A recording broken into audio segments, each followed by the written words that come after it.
కిరణ్ క్రియేషన్స్కు స్వాగతం సుస్వాగతం. ఇవాళ పచ్చిమిర్చి పచ్చడి చేస్తున్నానండి. ముందుగా మనకు కావాల్సినవి కడిగి ఆరబెట్టుకున్నటువంటి పచ్చిమిరపకాయలు, ఆవాలు, కరివేపాకు, కొద్దిగా మెంతులు, జీలకర్ర, అలాగే మినప్పప్పు. ముందుగా బాండీ వెలిగించుకుని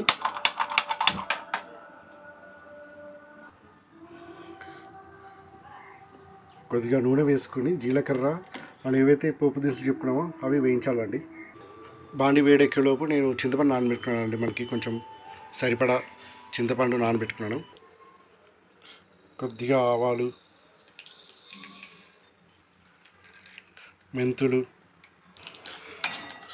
మెంతులు కొంచెం కలర్ మారేదాకా తిప్పుకోవాలండి మనం. కొద్దిగా మినప్పప్పు, కొద్దిగా జీలకర్ర, కరివేపాకు ఇలా కలుపుకొని కొంచెం సేపు అయినాక మనం పక్కన పెట్టాలండి. మినపప్పు కొంచెం రంగు మారిందండి. ఇప్పుడు మనం మిక్సీ జార్లోకి తీసుకున్నామండి. మనం పచ్చిమిర్చిలు వేయించుకుందాము. ఈలోపు ఇది చల్లగా అవుతుందండి.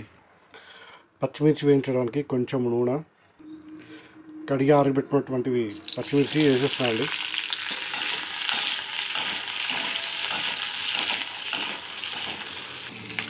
మెత్తగా ఉడుకుతుందండి. ఇది మెత్తగా అయ్యేదాకా కొంచెం మేము మూత పెడుతున్నామండి. ఇలా కొంచెం దగ్గరికి అయిందండి, అలాగే మెత్తపడింది కూడా. ఇప్పుడు మనం స్టవ్ ఆఫ్ చేసి కొంచెంసేపు చల్లారుద్దామండి. నానబెట్టుగా చింతపండు నుంచి గుజ్జు తీసానండి. ఎందుకంటే చింతపండు బాగా పిండి చేసి అది గుజ్జు తీసుకుని వేస్తే ఏంటంటే పచ్చడి కమ్మగా ఉంటుందండి. రుచికి సరిపడా సాల్ట్ అండి. చింతపండు రసం వేసుకుని మనం ఇప్పుడు మిక్స్ చేసేస్తున్నామండి. బాగా నలిగినాక పచ్చడి ఇదండి. దీనికి కొంచెం తాలింపు వేసేస్తే అయిపోతుందండి. పచ్చడిని ఇలా గిన్నెలోకి తీసామండి. ఇప్పుడు తాలింపు ప్రాసెస్ స్టార్ట్ అయింది. తాలింపు వేసినాక కూడా మీకు చూపిస్తాను. నేనైతే బెల్లం వేయలేదండి, ఎందుకంటే పచ్చిమిర్చి కారం కొంచెం కారంగానే బాగుంటుంది. అందులో మేము కూడా కారం ఎక్కువ తింటామండి కొంచెం. ఇది మాత్రం వేడివేడి అన్నంలో ఇంత పచ్చడి వేసుకుని ఇంత నెయ్యి వేసుకుని కొంచెం నెయ్యి అందించుకుంటే ఉంటుంది టేస్ట్. మీరే చెప్తారండి.